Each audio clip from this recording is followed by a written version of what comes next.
Welcome to the MC3 Executive Podcast. In this episode, we're exploring communication diagnostics. One of the biggest assumptions leaders make is that communication succeeds when a message is clear. But clarity alone is not enough. A message that feels perfectly clear to the person sending it can be interpreted very differently by the people receiving it. Especially in global organizations. Messages travel across countries, across cultures, across languages, and across different emotional histories.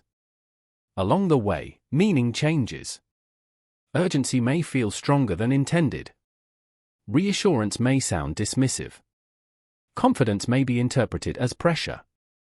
And silence may communicate something completely different from what was intended. This is why effective leaders do not simply send messages. They test them first.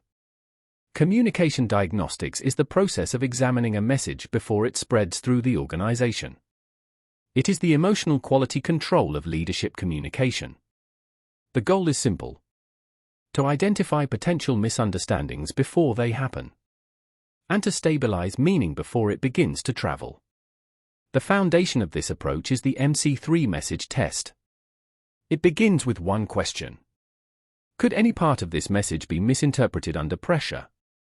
At first, this sounds simple. But it changes how leaders think. Instead of focusing on what they intend to say, they begin focusing on how others may experience it. This is an important distinction. Leaders often judge communication from the inside. Diagnostics encourages them to view communication from the outside. To see the message through the eyes of the receiver. When leaders do this, they begin noticing things they previously missed. They recognize when a tone may sound sharper than intended. They notice when a message sent late in the evening may create unnecessary urgency. They identify areas where ambiguity may generate confusion. And they become aware of assumptions that may not travel well across cultures. One executive described this shift perfectly. "I thought I was communicating information. My team showed me I was communicating emotion. That insight changed everything." Because communication is never just information. It is also interpretation. And interpretation is shaped by emotion. This leads us to the second part of the diagnostic process. The interpretation risk scan. Different teams experience the same message differently. Not because they lack competence, but because they operate in different contexts. Different cultures. Different histories. Different organizational experiences. Some teams are highly sensitive to tone. Others react strongly to urgency. Some focus on hierarchy. Others focus on collaboration. Some interpret silence as neutrality. Others interpret silence as meaning. The interpretation risk scan helps leaders anticipate these differences before they create misalignment. It encourages leaders to ask questions such as, has this team experienced significant pressure recently? Are they particularly sensitive to hierarchy? How do they typically respond to ambiguity? Do they accelerate under uncertainty or slow down? Are they recovering from a recent period of instability?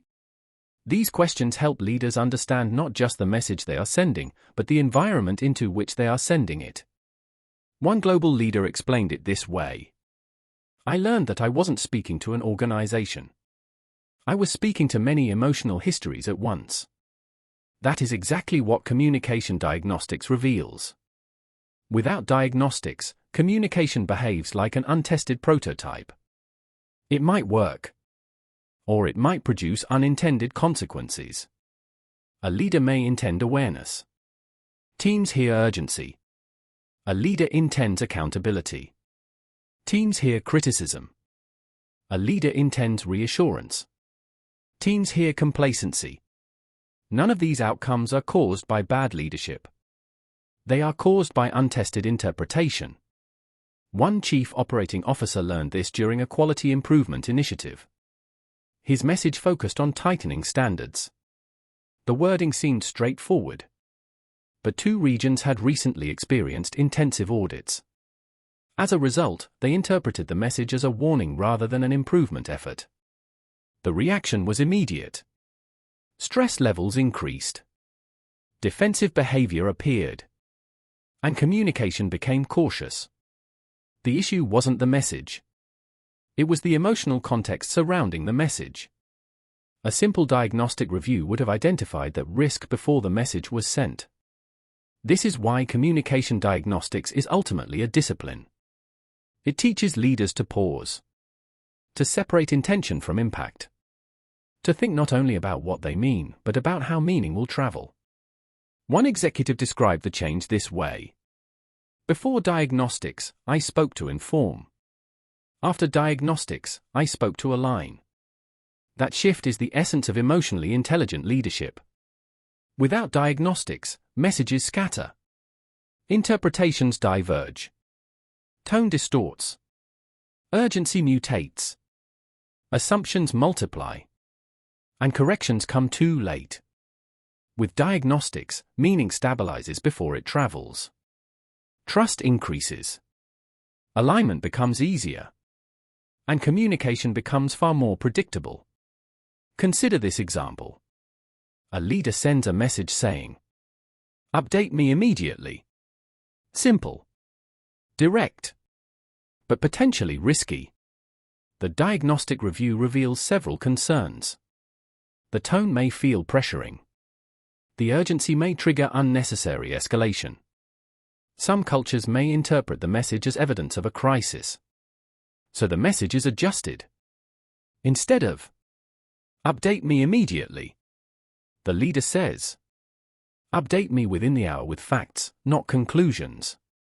This is about visibility, not pressure. The request remains clear.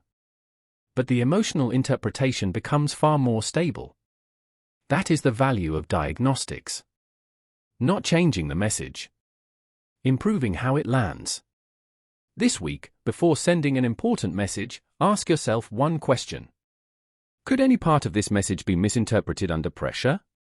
Then look at the message through the eyes of the people receiving it. Because communication is not complete when a message is sent. Communication is complete when meaning arrives. Thank you for listening to the MC3 Executive Podcast.